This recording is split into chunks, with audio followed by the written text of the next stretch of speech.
Okay, is everybody here and are we ready to get started?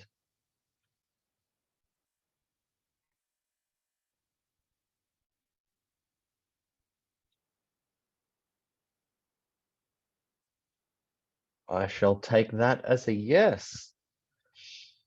Okay, so just to welcome everybody to this persuasive writing course. So I've got a number of great lessons planned for you. And the good part about this course is that because we are focusing on persuasive writing, we're going to be able to break these lessons down and really slow it down a bit. So we'll be able to learn lots and lots about persuasive writing, and we won't have to move through these lessons too quickly. So just to let you know about some of the things that we're going to be discussing over the next, I think, 12 weeks. We're going to be looking at topics like today will be understanding persuasion. We're going to learn about the basics of persuasive writing, learning how to identify our audience. We're going to learn how to construct strong arguments, use evidence, use emotive language and powerful words to really get our readers feeling how we want them to feel. We're going to have a lot of practice at writing persuasive sentences. And then from there, we're going to expand those into writing persuasive paragraphs. We've got a lesson to focus on counter arguments. We're going to learn how to revise our persuasive writing and learn how to edit. So to fix any mistakes and just make it as good and strong as possible.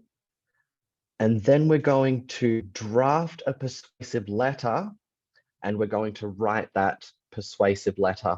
And so we're going to have a lot of lessons to be able to really focus on this stuff. So we're going to get a good, strong understanding of it all. But today's lesson, just for a second there, I thought my mute was still on. But for today's lesson, we are going to define persuasion and understand its importance. So first of all, I would like to begin by defining the word persuasion and give you some examples of using persuasion. So first of all, persuasion is when you try to get someone else to agree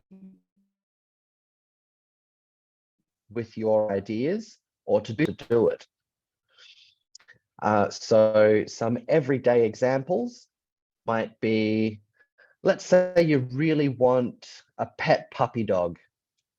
You might try to persuade your parents to let you get one by saying that a puppy would be a good friend for you, or that taking care of a puppy would help you learn responsibility.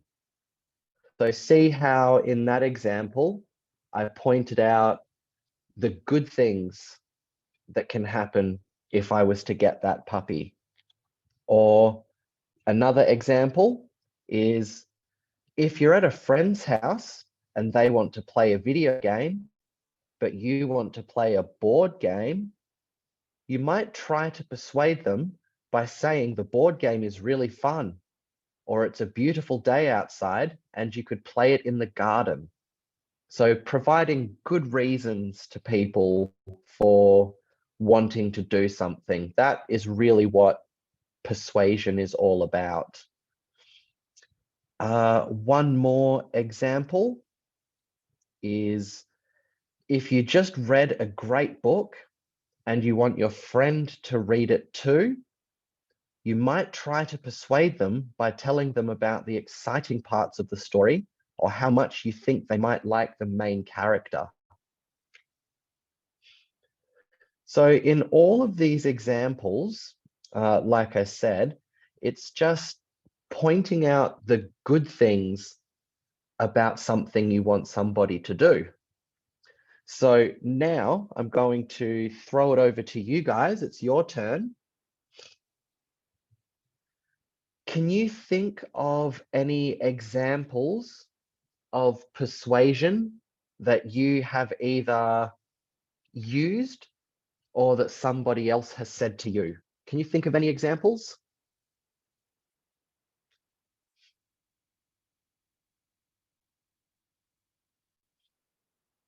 Maybe a friend has told you that you should try playing a sport that they like because they told you how much fun they had when they played it.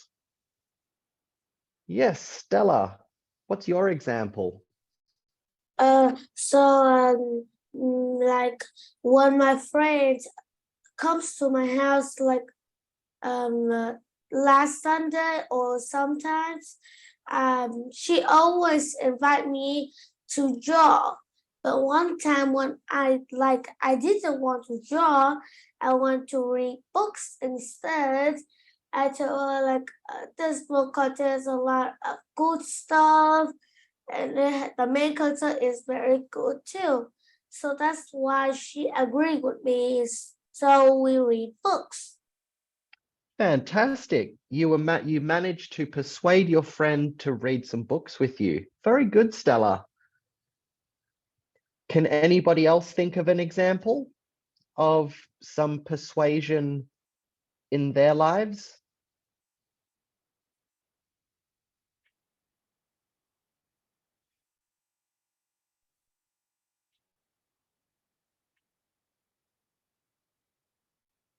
Anybody else?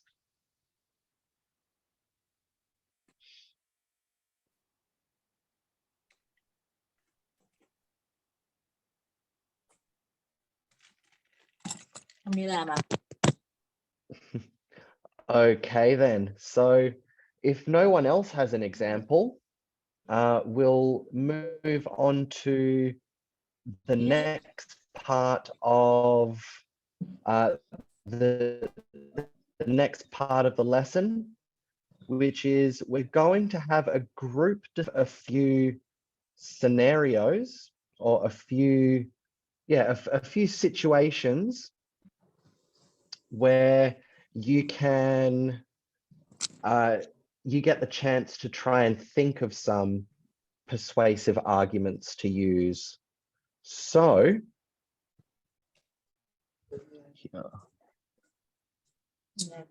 Con về cướp Oh yeah. con. Okay, so what we're going to do, Liên we're quan just gì? going to... Hello? Okay, so what we are going to do is I'm going to give you some scenarios and I want you guys to try and think of some ways. And I want you guys to try and think of some ways that you might persuade somebody in that situation. So our first example, you want your parents to let you stay up 1 hour later than your usual bedtime. What are some things you could say to persuade them to let you?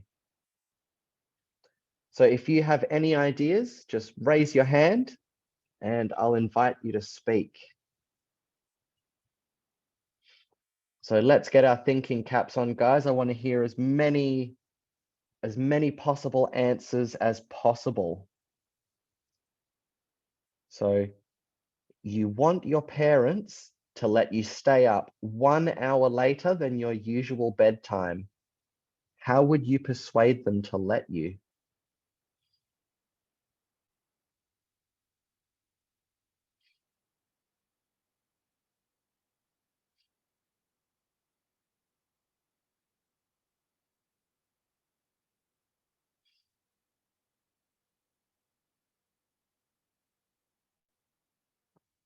Miss Stella, what's your idea?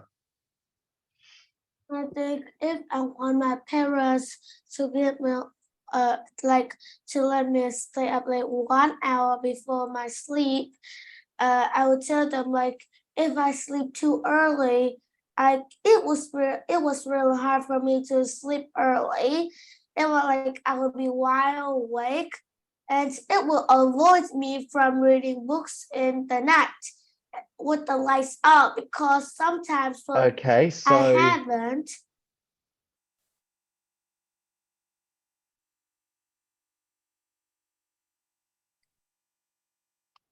the second part of your the second part of your answer was quite good. So you said that you could spend a bit more time reading some books before you go to sleep. That's good. But to persuade somebody, I wouldn't try to say, I wouldn't try to say, oh, I won't be able to go to sleep yet, because persuasion works best when you are positive, when you say good things. So yeah, so by saying, oh, if I go to bed at this time, I won't be able to sleep yet, I won't be tired, that is, your parents would just hear an excuse, and then they'd think, oh, she just wants to stay up late. So they would probably just send you to bed anyway. But if you were to say what the second part that you said, oh, but it would give me a chance to do more reading, that's something good that you could do. So you're more likely to get the result that you want by mentioning good things. But that was a very good answer, Stella. Thank you. Who else has an idea for how they might persuade their parents to let them stay up later?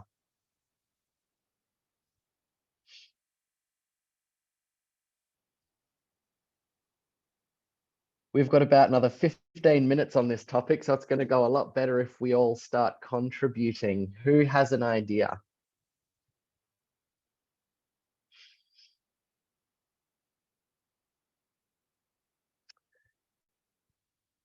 All right, I'm just going to start calling on people. Kevin.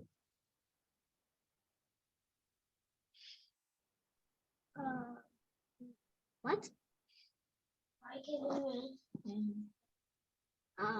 So if they said that I have, Hello. but so for my answer is I will persuade, but like I need to stay up because all the day I have done a lot of things and I need to have some relax and I can watch some video games. But when I sleep, I will be very tired because all day I just done a lot of things. Then I just sleep, and that's made me bored. Now that is a good example. So because you've spent all day doing study and working hard, then you need just a little bit of time to relax before you go to sleep. That's a very good argument. That is a very reasonable thing to say. Good job, Kevin. How about you, Michael? Do you have an example of how you could persuade your parents?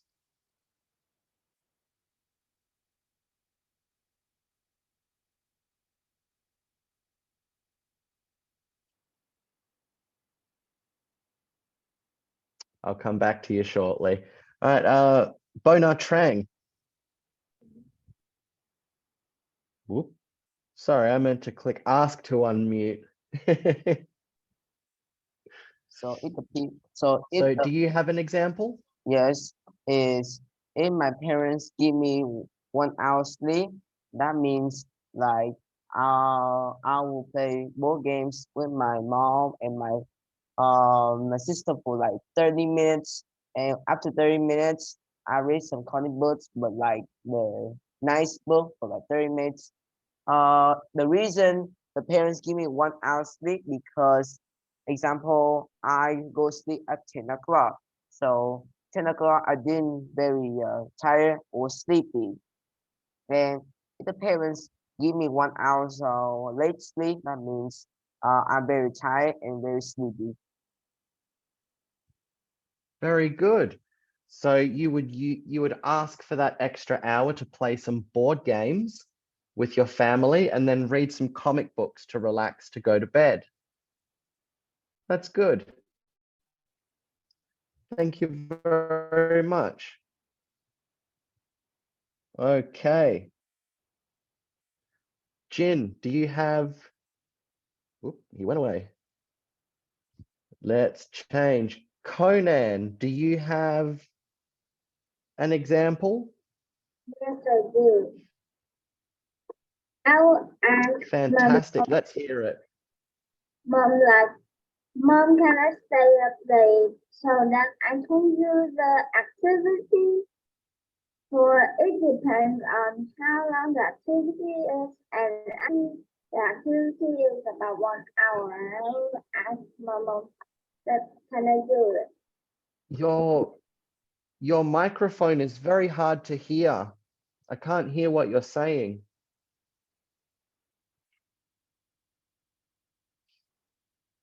Could you maybe type it in the chat box for me, please?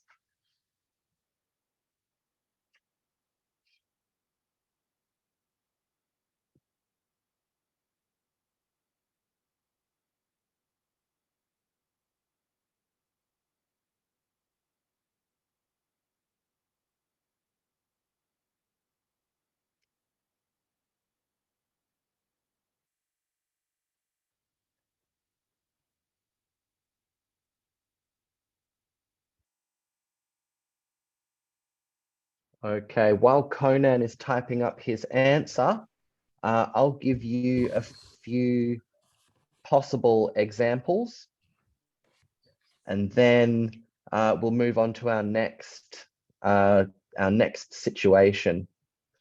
So, some possible arguments to convince your parents to let you stay up later.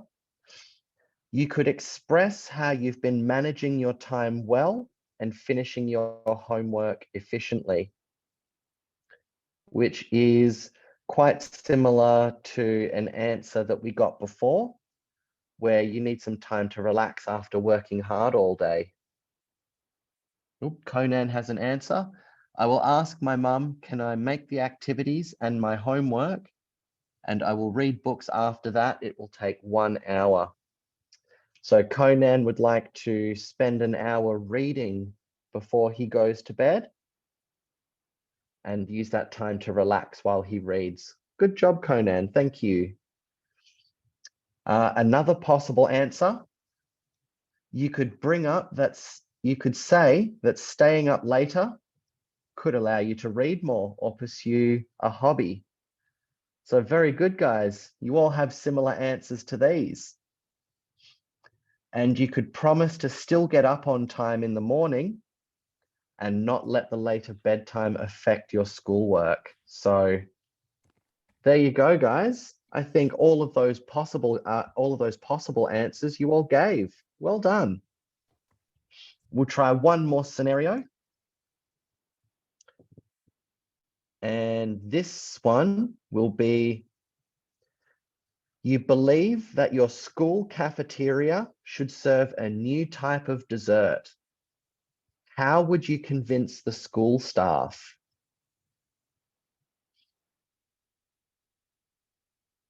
So you want your school cafeteria to serve a new type of dessert. How would you convince the school staff? Kevin's got his hand up. I would say that I'll say that this type of dessert is too boring and I eat it all the time. So I need another type of dessert. Okay, so the idea is good, but again, I would avoid saying anything bad. So by saying that, oh, this type of dessert is,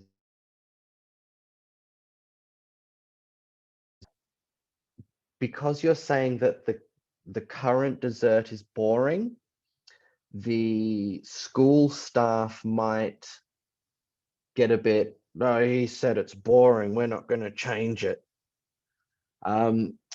Because so the idea is good, however, so you could say something like, it would be nice to have a bit more variety, to have some different desserts to choose from.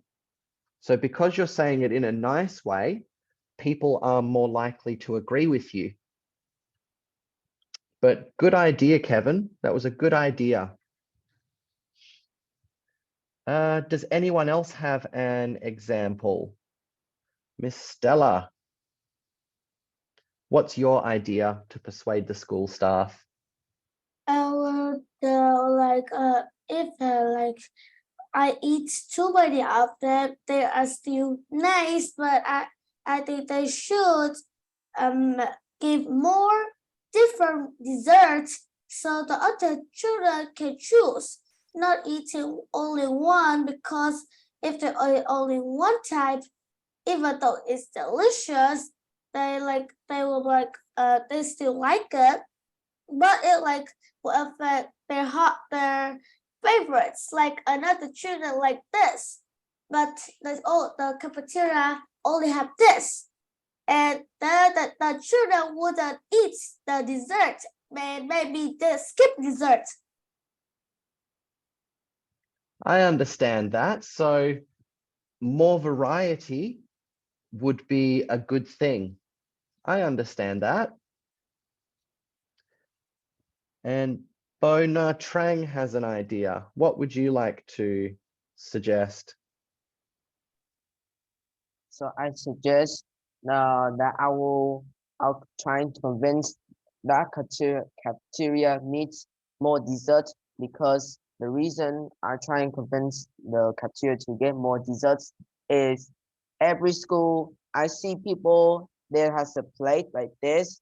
There's a food like soup or like meat something. They need to be dessert because too healthy, but healthy is good, but sometimes students a little bit dessert. If we eat too much desserts, that means we sore the tooth or something like that. So we can choose three options. It's the cookies, ice cream, or the something like that.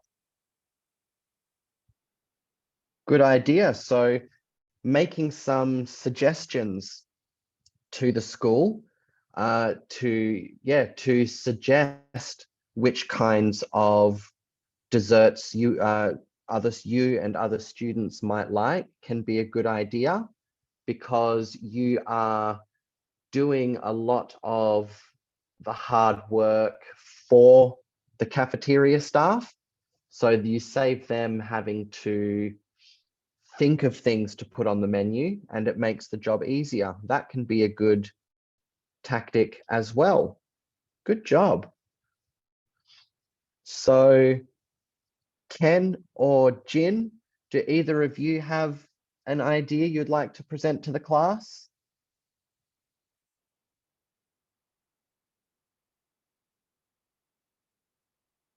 Ken.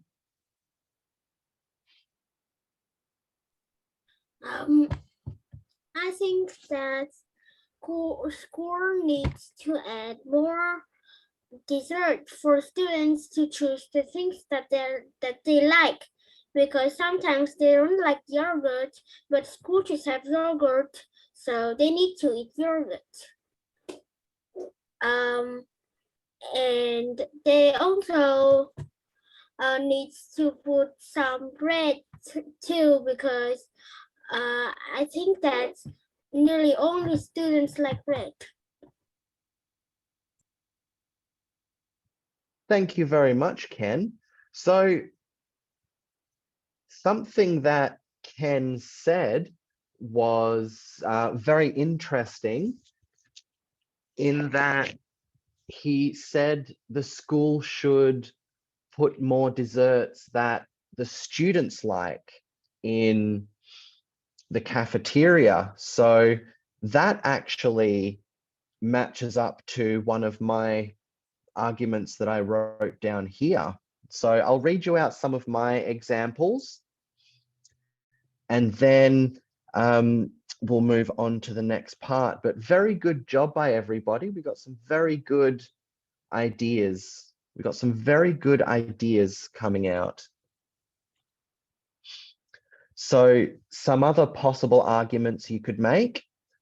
You could suggest a healthier dessert option, arguing that it's more important for the school to promote good nutrition and healthy foods. Another one, you could conduct a survey of students to show the school how many students want more variety of desserts in the cafe. So you could do a survey and ask lots of students which desserts they would like in the cafe. And then you have something to take to the school and say, I've spoken to a lot of students and this is what we all say. And that can be very persuasive as well. And the last argument that I wrote down here, you could offer to help plan or prepare the dessert if possible, and that would show how much you want that new dessert. So if it's something that you could make and show the cafeteria staff, if you can show them the idea, that can also be very persuasive and they might consider it.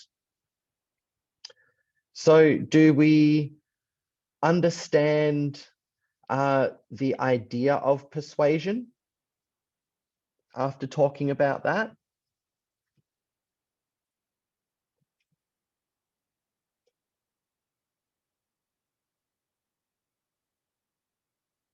Terrific, terrific.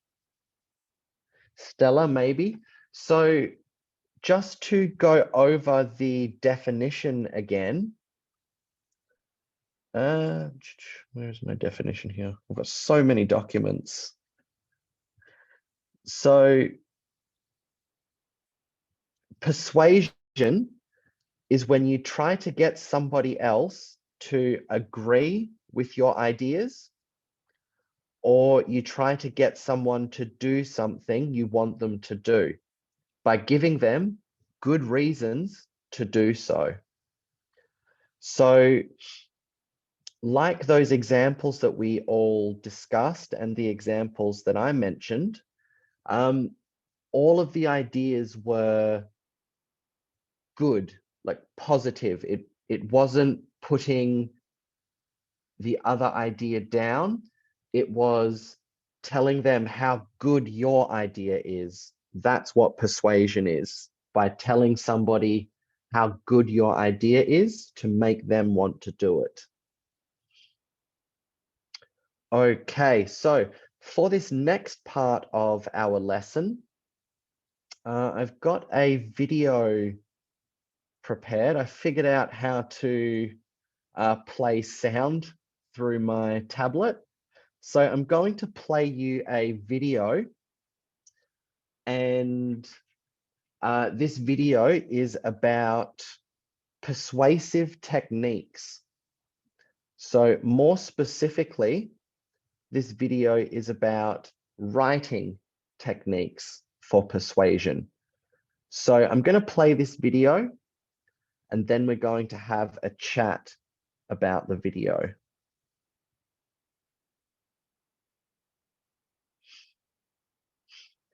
So watch this.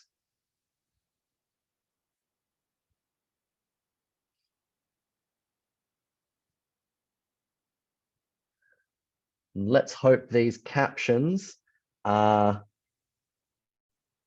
And let's hope these captions are accurate. All right, here we go. Never hurts to have another technique up your sleeve. Welcome authors to Next Level Writing. In this video, we will identify 10 persuasive techniques that enhance any piece of text. We will briefly explain each technique and see how they could be used in a piece of writing.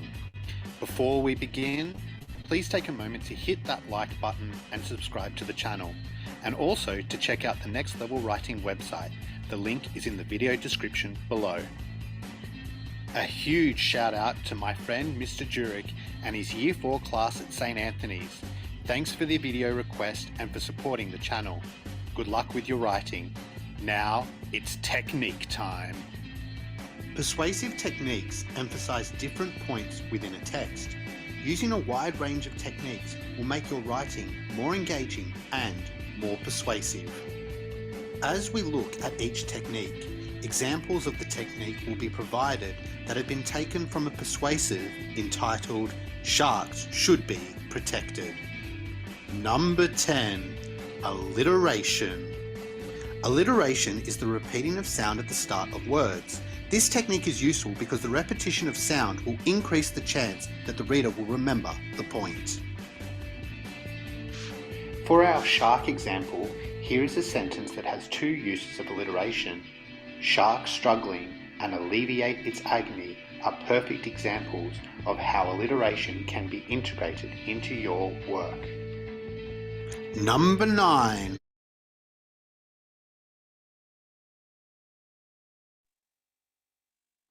I just want to check with everybody. You're going okay with the video so far?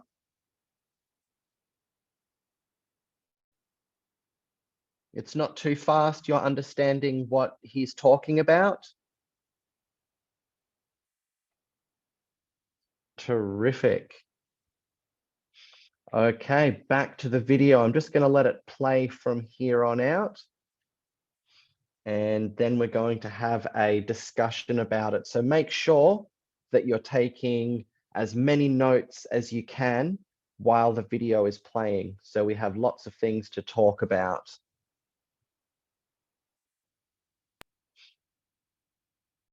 Connotations. Connotations refers to the contextual meaning behind a word and are generally positive or negative. For example, if you wanted a positive connotation for the word thin, you might use slim or slender. For a negative connotation, you might use skinny or anorexic. This extract from our shark example highlights the use of connotation with the word barbaric. Barbaric enforces a negative connotation surrounding the action of culling or killing sharks. Number 8. Emotive words. Emotive words are words that provoke an emotional reaction from the reader. If you can conjure up an emotion in others, it is much more likely that they will listen and remember what you are saying. For our shark persuasive, this passage includes the emotive word agonizing. This word was selected because it evokes a feeling of pity and sadness at the thought of sharks being killed in a very painful way. Number 7, evidence. A great argument will often have evidence to back it up. Evidence can come in many forms: facts, figures, quotes. Using evidence shows that the arguments are not just one person's opinion, but can be supported by multiple sources. This piece of evidence is a fact from Florida Museum of Natural History. It could be used to defend against the argument that sharks are dangerous by highlighting that an easily accessible item, like fireworks, are actually more dangerous and are responsible for more critical injuries each year. Number 6, exaggeration.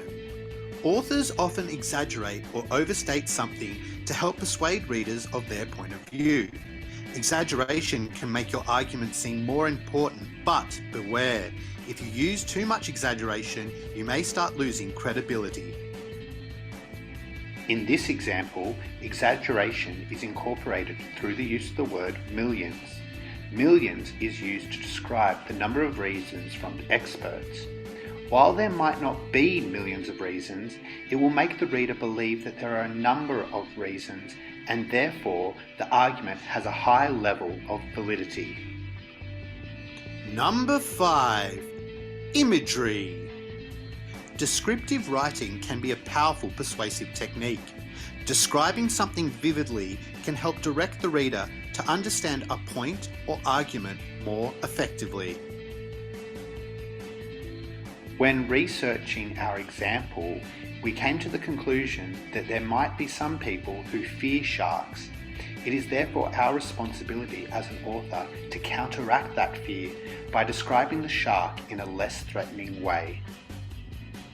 Number 4. Metaphor. Metaphors are a useful persuasive technique because they encourage the audience to make a connection between ideas.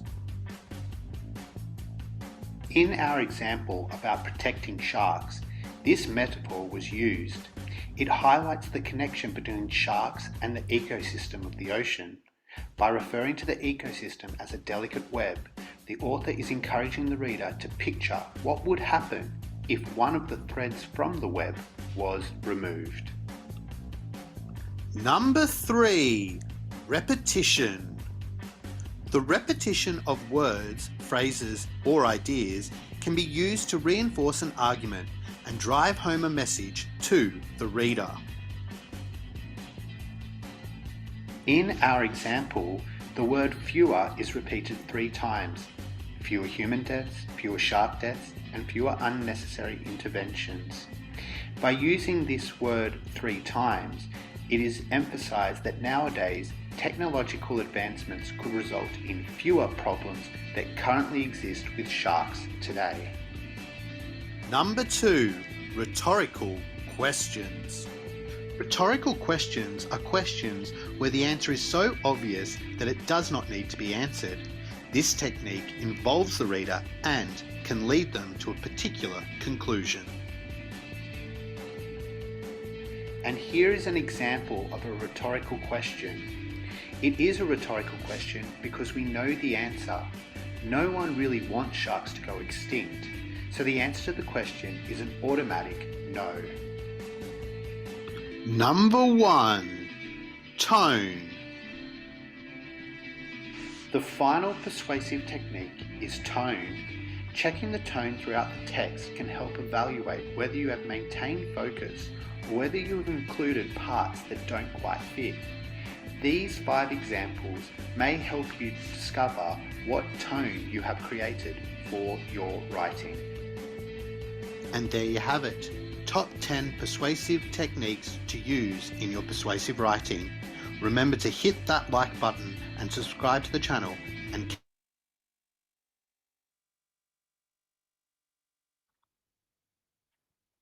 Okay, so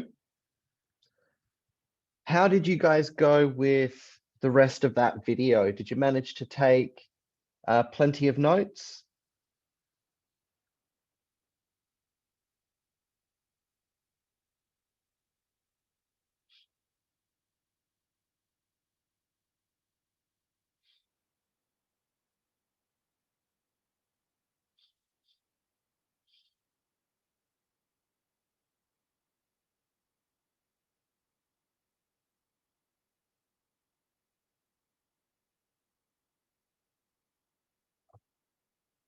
Anybody? How did you go?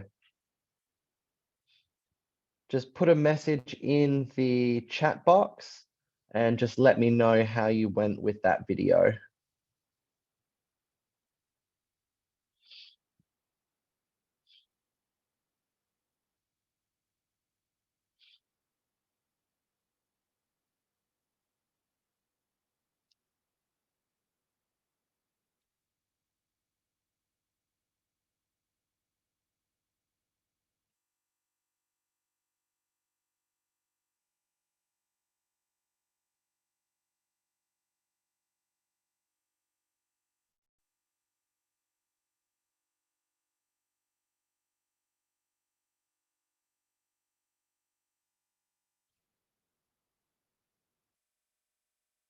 Ah, so Stella went not so bad, but she didn't note anything. Okay.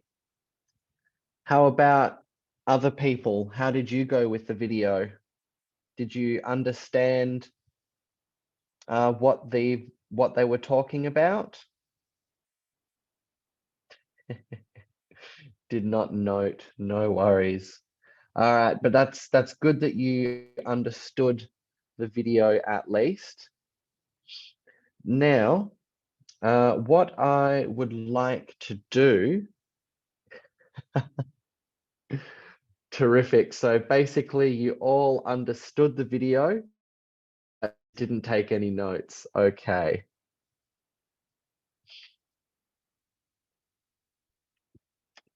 So what I would like to do now is, well, first of all, I'd like to point out the importance of note-taking. So whenever so even if a teacher may have a worksheet or something to give you after the lesson, it's still important for you to take your own notes, because when you take your own notes, you write things down how you understand them, and you have it actually makes it easier for you to remember things. And sometimes you might even write something down that's not included in any handouts that you get. So again, you'll make it easier, and you might teach yourself something new as well. So our next part of the workshop, the next part of this lesson, sorry, I would like to, I'm going to put up the whiteboard here.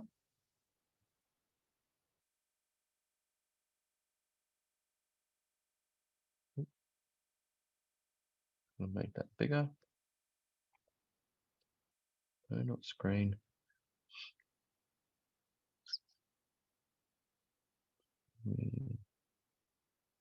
Whiteboard. Okay, so what I want everyone to do is just send me a message. Send me a message in the chat box, and I want you all to tell me something that you have learned from this lesson. Doesn't matter what it is, but just something that you have learned from today's lesson. And I would like something, one answer from every student, please. So who wants to send in the first chat message? What's something that you have learned from today's class?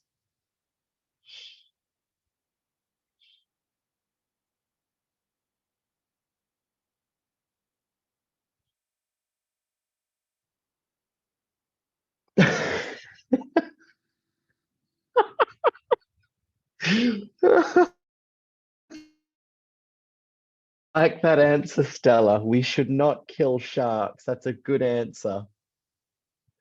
I'm actually going to write that down. Don't kill sharks. Good job.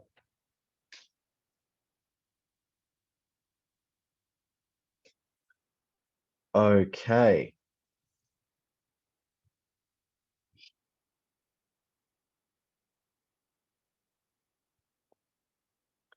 Okay, Conan, how to convince people to do things.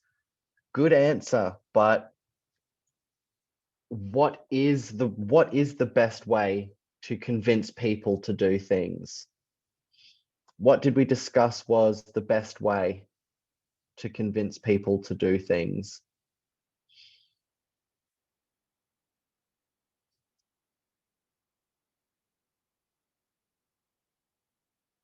How to write the writing. Okay. So just to, Okay, that is a good answer, Conan. Point out the benefits.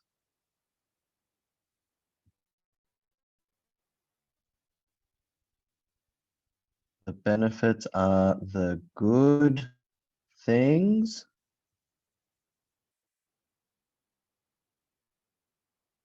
of doing the activity you suggested. Very good, Conan. So the best way to convince somebody or to persuade somebody to do something is point out the benefits. The benefits are the good things about doing the activity or the idea that you suggested.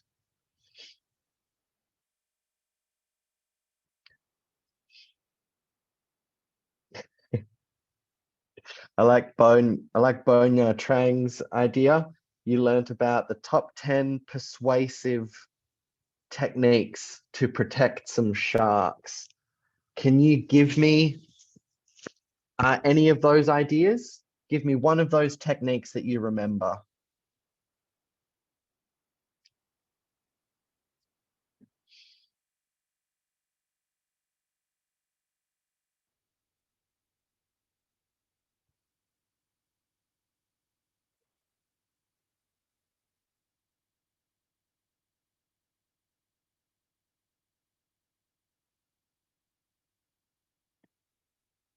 Bone Trang, what was one of the techniques from the video that you remember?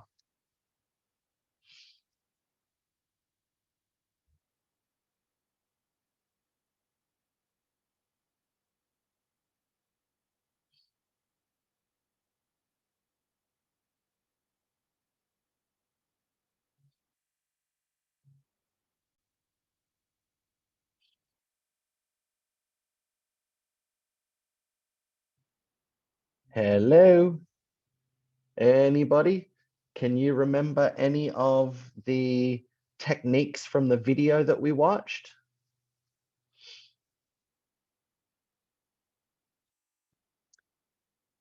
I'll write a couple of them down.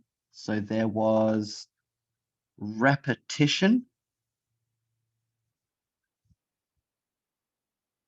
That was terrible writing.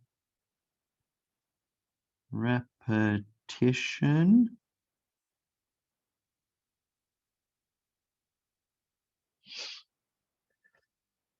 There was tone.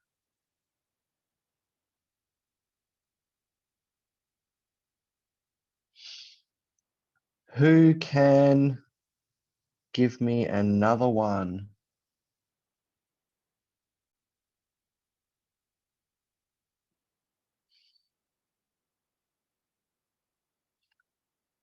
Woof. Who is cheating?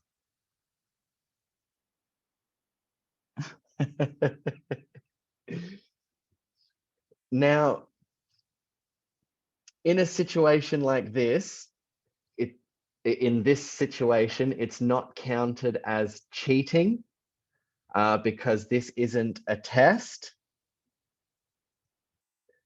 So because this isn't a test, it's not considered cheating.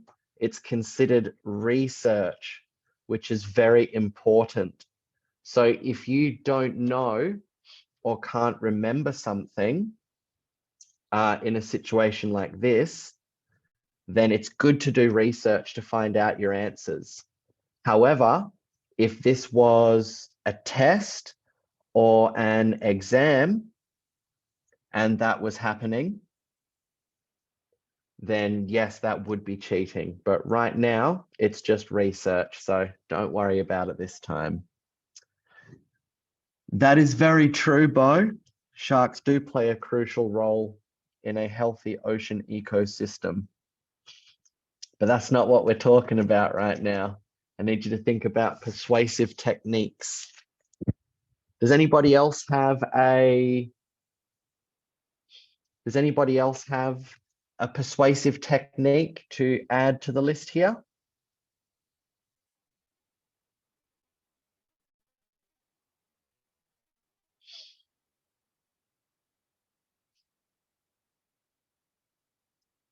Anybody else?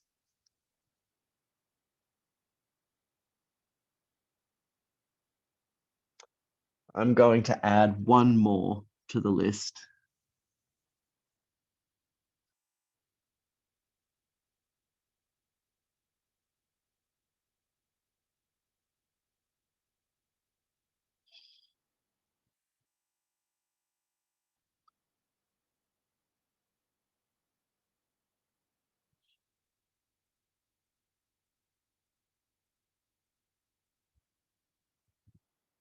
So the next one that I added was rhetorical questions. And just to revise that, a rhetorical question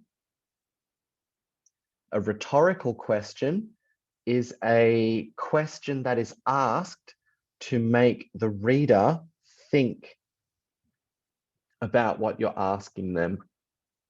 It's not a question that needs an answer. So an example of a rhetorical question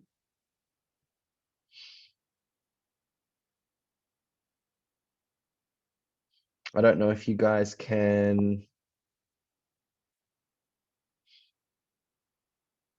so I didn't actually have didn't have an example on that sheet.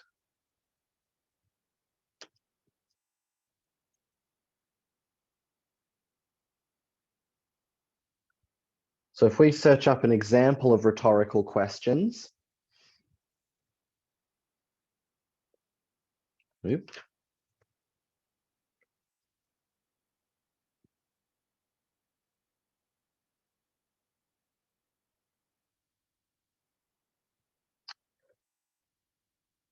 So for example, if you are running late for something, someone might ask you, what time do you call this? And they don't actually want an answer from you because they know what time it is.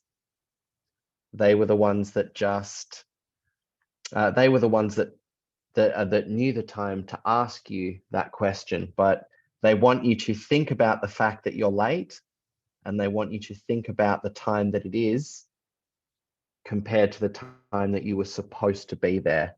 So it's just a little thinking device.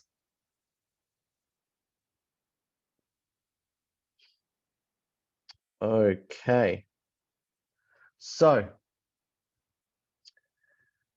does anybody else have anything that they want to add about today's lesson? Something that you learned from today's lesson?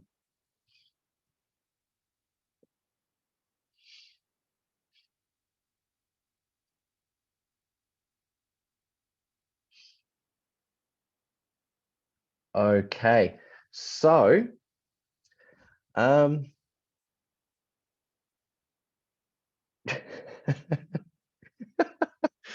you guys are really sticking with this shark point. So sharks are not gonna be alive on Earth soon because it is near ending. Like it only has lower than 1,000 entities. I do not think it will survive that long. Maybe the shark will be replaced for the crucial role. This is not what I learned.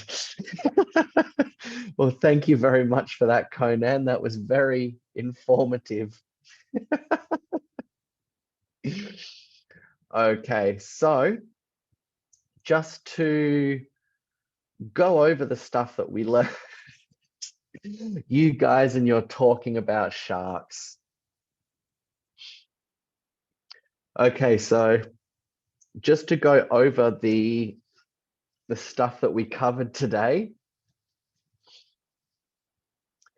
So persuasion is when you try to get someone else to agree with your idea or to try to get them to do something you want to do by giving them good reasons to do it. So remember, persuasion is about using the good reasons to do something.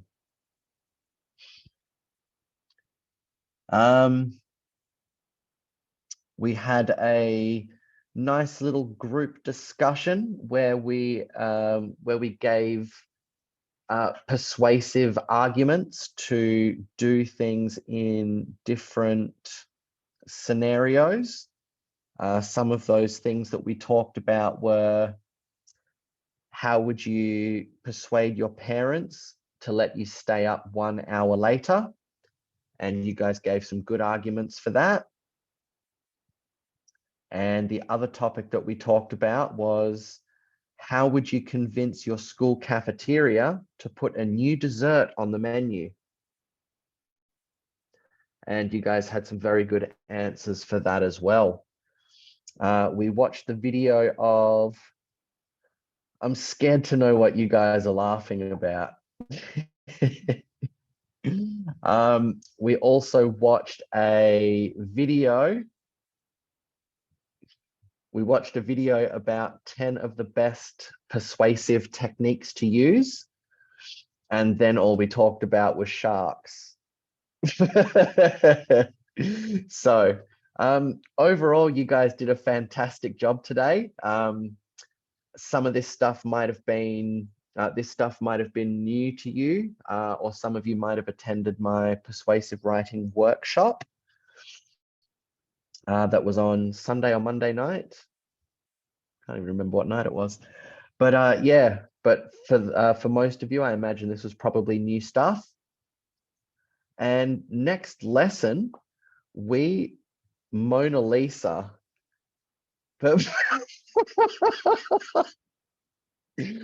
Oh, you guys are insane. I love it. This is awesome. This is fun.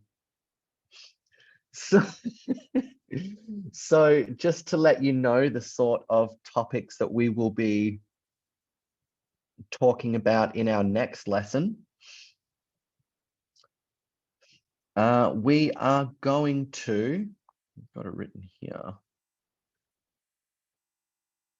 Here we go. So in the next lesson, we're going to learn the basics of persuasive writing and how it differs from other types of writing. So we're going to compare different types of writing with each other, and we're going to read a simple piece of text, and we're going to try to identify the persuasive techniques that are used in this piece of writing. Oh Lordy, just saw that. Oh. So yeah, I just opened up the chat box and saw Conan shouting baby shark at me. Good job. You got me.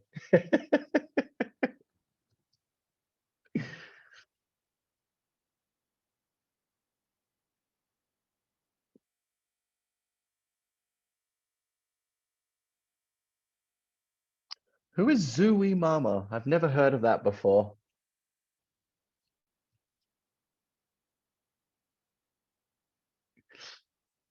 Is that a TV character or something in Vietnam?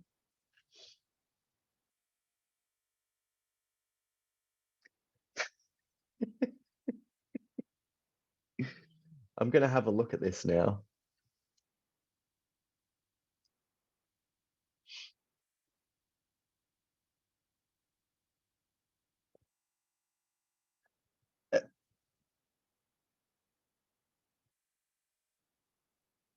It's one of the characters from Diary of a Wimpy Kid. Are you are you trying to say that I look like that? Is that what you're saying, that you think I look like Zooey Mama?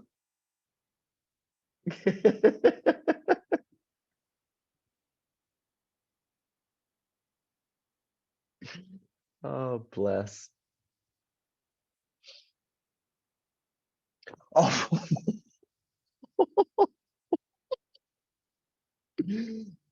That's not nice.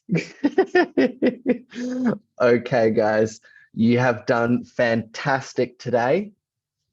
It was great. It was great to listen to. It was great to talk to you about persuasion, and I look forward to our next lesson together. So I'll see you guys all next time. Bye. Bye bye. Bye bye bye Bye-bye. bye bye. Bye bye. Bye, teacher.